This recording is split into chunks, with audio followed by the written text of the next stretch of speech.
Before you watch this emotional journey, pause for a moment. Millions of children are suffering in silence, homeless, hungry, and heartbroken. This isn't just a story, it's a reminder of the pain so many endure, and the power we all have to change it. If you believe love can save lives, hit like to support children in need. Comment, "You are not alone," to show your heart. Share this story so the message reaches those who need it most, because sometimes all it takes is one act of kindness to rewrite someone's destiny. The city buzzed softly beyond the coffee shop windows, where life moved with practiced ease, unaware of the collision fate was preparing. Inside, the warm scent of roasted beans hung in the air as Mr. Anderson Blake, draped in an expensive navy coat, sat quietly in his corner seat, sipping espresso and scanning the news with a distracted gaze, his mind distant, though his surroundings sparkled with perfection. People knew him as the magnetic CEO who built empires and broke records, a man whose name brought silence in boardrooms, but none saw the invisible ache stitched into the edges of his calm expression, the shadowed boy buried beneath the suit. The pages of his paper fluttered gently in the filtered sunlight until a voice, barely louder than a whisper, tore through the calm like a pin to a balloon. "Excuse me, sir. Do you have something to eat?" The words were soft, hesitant, yet brave, and Anderson's eyes lifted slowly to meet a haunting sight. A frail girl, no older than 8, her face smudged with city dust, clothes hanging loosely on her fragile frame, gripping the tiny, trembling hands of her twin baby brothers, whose cheeks were sunken and lips dry with hunger. Her hair was tangled, her feet bare, but her eyes burned with a quiet strength that didn't belong to someone her age. For a moment, the entire room froze, and Anderson blinked, unsure if the voice had come from a dream, but the newspaper slipped from his hands and fluttered to the floor as reality gripped him by the chest. He pushed his chair back slowly, rising to his full height, towering but gentle, and stepped closer, heart pounding like thunder behind his ribs. Where are your parents?" he asked, his voice barely audible over the jazz still echoing faintly in the background. The girl stood straighter, protectively pulling her brothers closer, her throat moving with a painful gulp. "Our father died when we were really little, and our mama.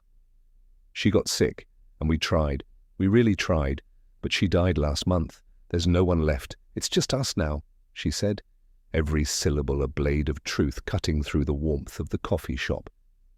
The barista behind the counter paused mid-pour. A man at a nearby table lowered his phone. Even the clock seemed to tick slower as a heavy silence fell over the room. Anderson's world tilted. This wasn't just a sad story. It was his own story playing out again in front of his eyes, like a cruel replay by the hands of fate. He knelt slowly, his voice thick with something unspoken, arms trembling as he opened them wide. Without hesitation, the little girl stepped forward, her face crumbling, the weight of days without food or kindness collapsing into the soft fabric of his coat, while the twins clung to her sides like leaves in the wind. He wrapped all three in his arms, holding them like lost pieces of his own soul, and for the first time in years, he let tears fall freely. "You're not alone anymore," he whispered, his voice breaking against the top of her head, the pain in his heart replaced with a sudden, overwhelming sense of purpose, as if this moment had been waiting his whole life to arrive. In that fragile embrace, something eternal passed between them, a promise, unspoken but thunderously clear, that love had found them in the unlikeliest of places, and life was about to change forever. The embrace slowly loosened as Anderson stood and gently guided the children toward a table near the window, his hand never leaving Lily's shoulder, as if he feared she might vanish if he let go. He waved the waiter over, his voice firm but kind. "Bring the best breakfast you've got, and make it fast." The waiter nodded, eyes wide with silent understanding, and within minutes, plates arrived, golden pancakes stacked high with butter melting down the sides, bowls of ripe fruit glowing in the morning sun, steaming soup fragrant with herbs, and tall glasses of cold milk that sparkled with condensation. The twins stared at the feast like it was a dream they didn't dare touch, but Lily, after a hesitant glance at Anderson, whispered, "Go ahead. Eat." And the boys dug in with trembling hands, devouring bite after bite, like their little bodies had been waiting their whole lives for this moment. Lily didn't eat at first. She just watched them, hands folded, lips trembling, eyes filling with tears that clung to her lashes. Anderson noticed and slid a plate in front of her. "You need strength too, Lily," he said softly. And for the first time she smiled, a small, aching smile that made his heart ache. He didn't speak for a while, just watched in silence, absorbing every detail. The way Max wiped soup from Leo's chin, the way Lily gave her pancake slice to her brothers without thinking, the way they all flinched at sudden noises as if expecting to be chased away. "What's your name, little one?" he asked eventually, voice gentle. She looked up, brushing hair from her face. "Lily. And my brothers are Max and Leo," he repeated the names under his breath, memorizing them like a prayer. Then he took a breath that felt heavier than any business deal he'd ever made. "Well, Lily, you're all coming with me now, to my home." Her fork clattered against the plate as her small fingers went stiff. "No, sir. We're poor. We don't belong in big houses. Please don't pity us," she whispered, her voice thick with shame and fear. Anderson leaned closer, not in authority but in compassion, his expression soft but resolute. "You belong where you're loved, not judged by clothes or coins. You deserve peace, safety, and warm meals, not because of what you have, but because of who you are." She lowered her head, tears beginning to fall again. "But why would you help us?" she asked, as though the question had lived inside her longer than hunger itself. Anderson reached across the table, placing a steady hand on her tiny shoulder. "Because once, when I had nothing, no home, no hope, someone found me. He didn't see a beggar, he saw a boy with potential, he gave me a life, and now it's my turn to give someone else a chance." Lily looked at him, really looked at him, and saw something behind the expensive clothes and shiny watch. She saw a man who had once been broken too, and in that moment, a fragile thread of trust was sewn between their hearts. She looked over at Max and Leo, their mouths full, their eyes brighter than when they entered. For the first time since her mother died, she imagined a future where they might sleep in beds without fear, eat without guilt, and laugh without whispering. "Will your house have beds?" she asked quietly. Anderson smiled. "Beds, blankets, toys, books, everything you need." She nodded slowly, still unsure, still scared, but the warmth in her chest had begun to melt the ice that loss had built around her. He gently wiped a crumb from Max's cheek, the gesture so fatherly it made Lily's throat tighten. Around them, the coffee shop had returned to its usual pace, but Anderson knew his life had just changed course. He looked out the window, watching as the morning sun grew stronger, its rays pouring in like a promise. "When we leave here," he said, "you're no longer alone. You're mine now, my responsibility, my family." Lily blinked back the tears, her fingers slowly reaching across the table toward his hand. He grasped it firmly, sealing a silent vow. Leo climbed into his lap without fear, and Max leaned against his arm, as if their hearts had already chosen him. In that small corner of the world, at a simple cafe table, something extraordinary bloomed, hope, fragile and sudden, like spring after a cruel winter. And though none of them knew what lay ahead, they all understood one thing. This moment was the beginning of a life they never believed they'd be allowed to dream of. The engine purred softly as the car glided through the busy city streets, but inside the luxurious vehicle, silence wrapped around Lily, Max, and Leo like a blanket of disbelief. They sat close together, their wide eyes fixed on the world rushing past the windows, unsure whether to weep for the past or smile for what felt like an impossible future. Anderson glanced at them through the rearview mirror and noticed the quiet tremble in Lily's lips, the way Max clutched Leo's sleeve, the silent question hanging in all their hearts. Is this real? As they reached the outskirts of the city, towering gates came into view, iron crafted with intricate designs and gold initials shining in the afternoon light. The gates slowly opened, revealing a driveway lined with trees, vibrant gardens bursting with color, birds fluttering freely, and a large marble fountain at the center that sparkled like a fairy tale under the sun. The mansion rose in the distance like a dream, sculpted from stone and grace, yet it didn't boast of wealth. It welcomed like a warm embrace.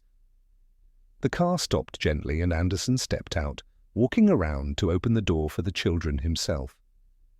Lily hesitated before placing her foot on the polished path, as though afraid the dream might vanish the moment she touched it. He held out his hand, smiling softly. "Come on," he whispered. "This is home now."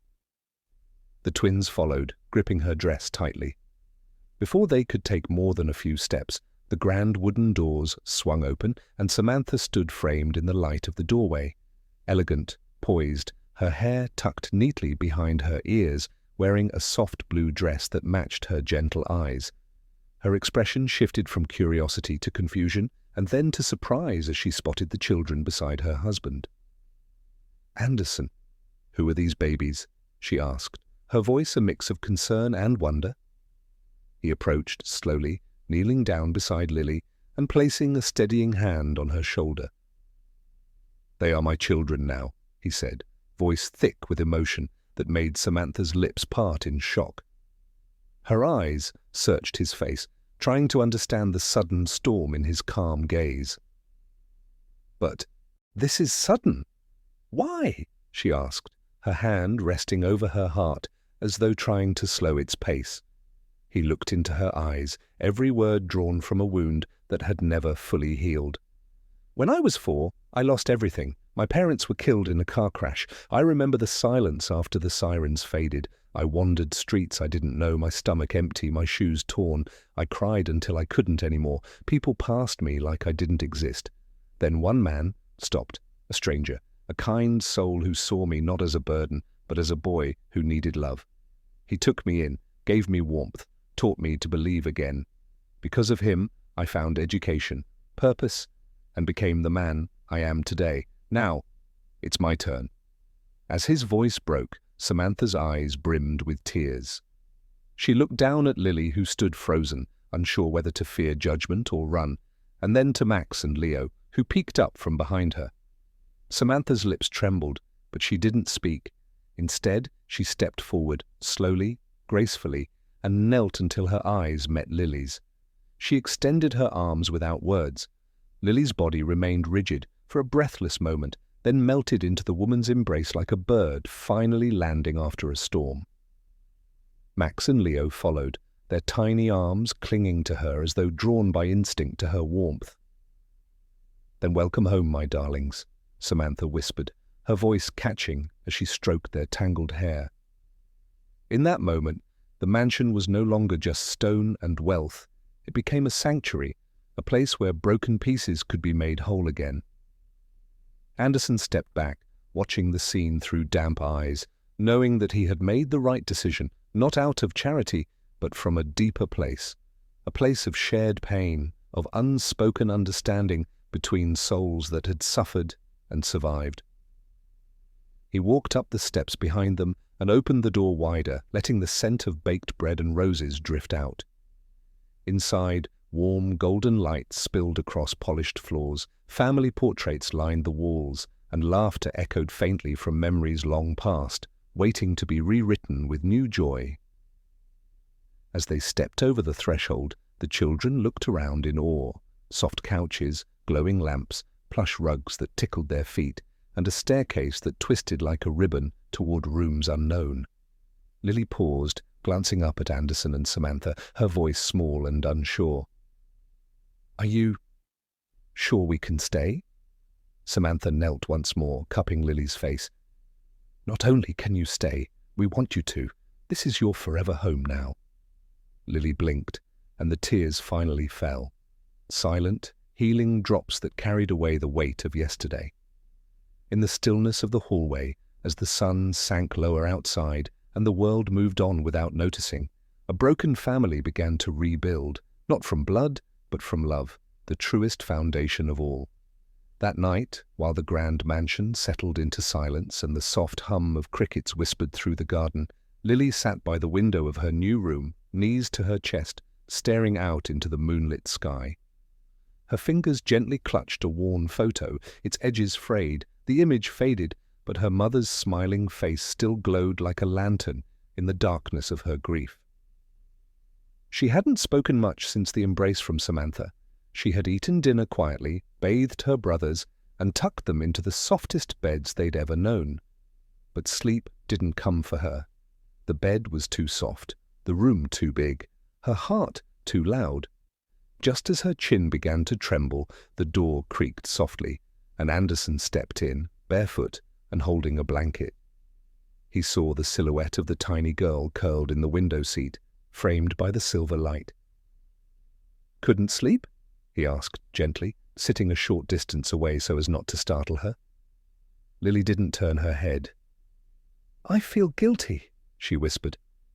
"Mama, she might think I've forgotten her."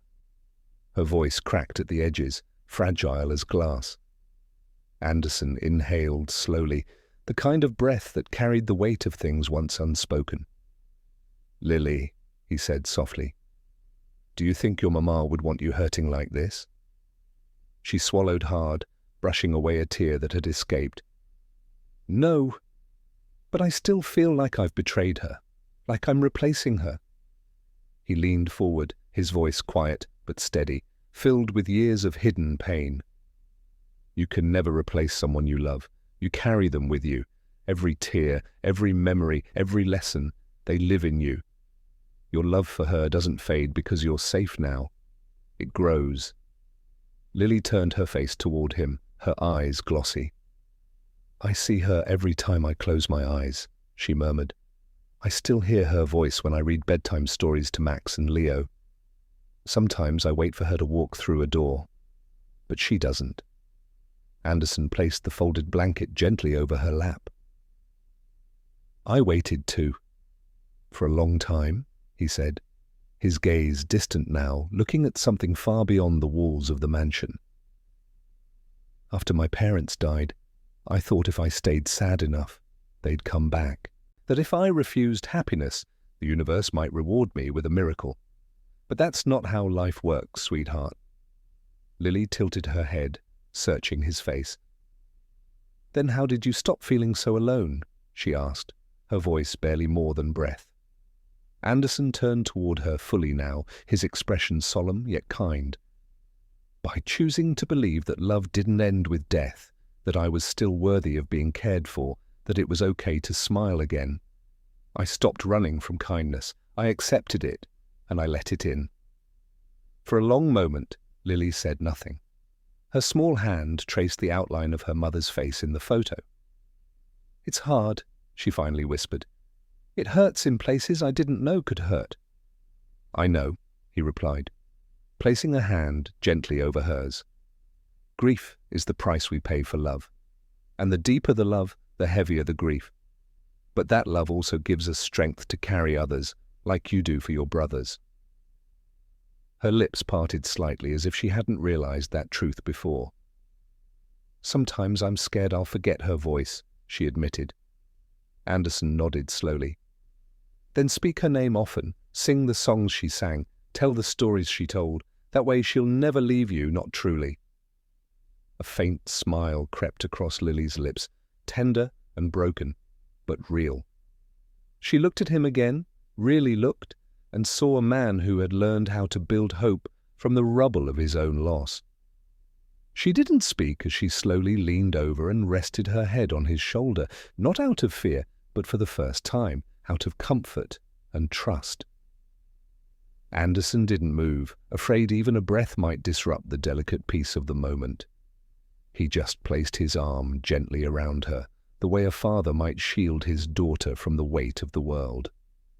Outside, the moon hung high, casting its silver glow over the mansion, while the past and future seemed to quietly touch hands in that window seat.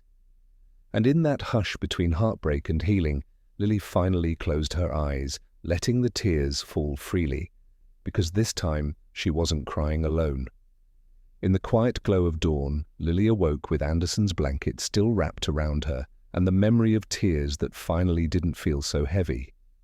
Over the following weeks, the mansion transformed, not with renovations, but with laughter, footsteps, and the kind of innocent chaos that only children can bring. Lily was enrolled in school, nervously gripping her backpack as Samantha kissed her forehead at the door each morning. Max and Leo tumbled through the hallways chasing toy planes, squealing with joy every time they flew over the velvet couches. The once silent dining table now echoed with giggles, mashed potatoes smeared across cheeks, and stories from Lily about multiplication tables and art projects. Anderson watched from the side, his heart swelling with a strange mix of pride and a cautious hope he hadn't felt in years. Lily's first school project, a handmade photo frame with seashells, was placed proudly on the mantel. She had begun to hum again. She started braiding Samantha's hair, and sometimes, in quiet corners, she even dared to smile without apology. But healing isn't linear. One afternoon, as Lily returned home, her steps were rushed, her face blotchy and red. She burst through the garden gate and collapsed on the bench beside the rosebush where Anderson often read. Her breaths came in short bursts, her knuckles white as she clenched the straps of her bag. "What happened?" he asked, setting his book aside instantly. Her lips trembled before she managed to whisper, "A boy at school. He called me a charity case. He said I didn't belong, that I was just some poor girl someone felt sorry for." Anderson's jaw clenched, but he softened his tone as he moved closer, placing a gentle hand on her back. "I'm sorry, Lily. Kids can be cruel when they don't understand what strength looks like." She looked up, her eyes swimming with hurt. Why would he say that? I didn't ask for any of this. I didn't ask to lose my mum. I didn't ask to be poor. I didn't ask for a new life. Anderson let her finish, letting her anger and sorrow pour out like a storm that needed to pass. Then calmly he replied, "You didn't ask for it, but you endured it. You kept your brothers alive. You held your family together. That's not weakness. That's bravery. That's survival." Lily looked down at her scraped knee, a souvenir from playground tag earlier that day. "But what if they're right? What if I'm just lucky to be here?" He gently took her hand, his voice unwavering. "Lily, being given love doesn't make you weak, and needing help doesn't mean you're less. It means you're human, and humans who've known pain carry a fire that others don't. You are not just lucky, you are worthy." A tear slipped down her cheek as she blinked at the blooming rose petals beside them. "I don't want people to think I'm worthless." He smiled gently. "Then don't let them. Not by yelling, not by fighting, but by rising. Learn everything you can. Be so kind that even the cruel ones are confused. And when you shine, do it so brightly that no one can deny your place in this world." Lily nodded slowly, the wind teasing her hair as the sun dipped lower. In that golden light, she seemed older, not in age, but in soul. She looked at Anderson, the man who had shown her not all goodbyes are final, and not all pain stays. "Will it always hurt a little?" she asked quietly. He squeezed her hand. "Yes, but one day, that pain will be a part of your strength. Not a wound, but a scar that says, 'I made it.'" That night, Lily opened her school books without being asked, reading aloud to Max and Leo as they colored beside her. When Samantha peeked in, she saw Lily correcting Max's A with gentle patience, her voice steady. Something had shifted. Not fully healed, not completely fearless, but stronger. The next morning, Lily wore her favorite pink headband and stood taller at the school gate. She didn't flinch when the same boys smirked her way. Instead, she walked past him with her head high, carrying not just a backpack, but a legacy of resilience. And at the mansion, Anderson stood by the window, watching with a proud smile, knowing that real strength isn't built in silence. It's forged through firsts, through fears, and through the unshakable belief that broken doesn't mean beaten. Anderson watched Lily walk through the school gate with quiet confidence, her pink headband catching the sunlight like a banner of resilience. That evening, when the house had settled into its usual rhythm of bedtime stories and giggles down the hallway, he called Lily into his study. The walls were lined with books and memories, but on the oak desk in the center lay a small, weathered photograph, edges curled with time. He handed it to her with careful hands. "That's me," he said gently, watching her eyes widen. The image showed a frail boy, his clothes torn and his feet bare, standing outside a bakery, looking through the glass with longing. "That's you," Lily whispered, holding the photo as if it might crumble. He nodded. "I was about your age, hungry, lost, invisible to most of the world. My parents had died in a car crash, and for months I wandered with no direction, just a bag of clothes and fading hope. And then a man named Mr. Grant saw me. Not just with his eyes, but with his heart. He took me in, not because I had potential or pedigree, but because I had need. He raised me like his own, gave me everything, education, love, a name that meant something." Lily stared at the photo, the silence between them thick with emotion. "So, you built all of this?" she asked, gesturing to the grand room around her. "Because someone believed in you?"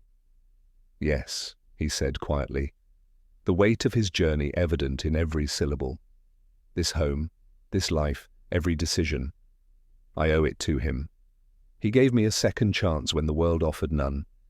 And for 30 years I've held on to that photo, not as a reminder of pain, but of purpose. I swore to myself that one day, when the time was right, I'd do for someone what he did for me." Lily's voice cracked as she whispered, "And that someone was me?" Anderson leaned forward, resting his hand over hers. "Yes, Lily. From the moment you walked into that cafe holding your brother's hands, I saw myself, and I knew this was the moment I'd waited for my entire life." Lily blinked rapidly, her throat tight. "I always thought our story began with pity, but it didn't. It began with love, with a circle being completed." Anderson's eyes shimmered as he nodded. "Helping you wasn't charity, it was destiny. I'm not giving back, I'm passing forward." Lily clutched the photo to her chest, the boy in the image now more than a memory. He was her foundation. "Then I want to do the same," she said fiercely. "Someday I want to find kids like me.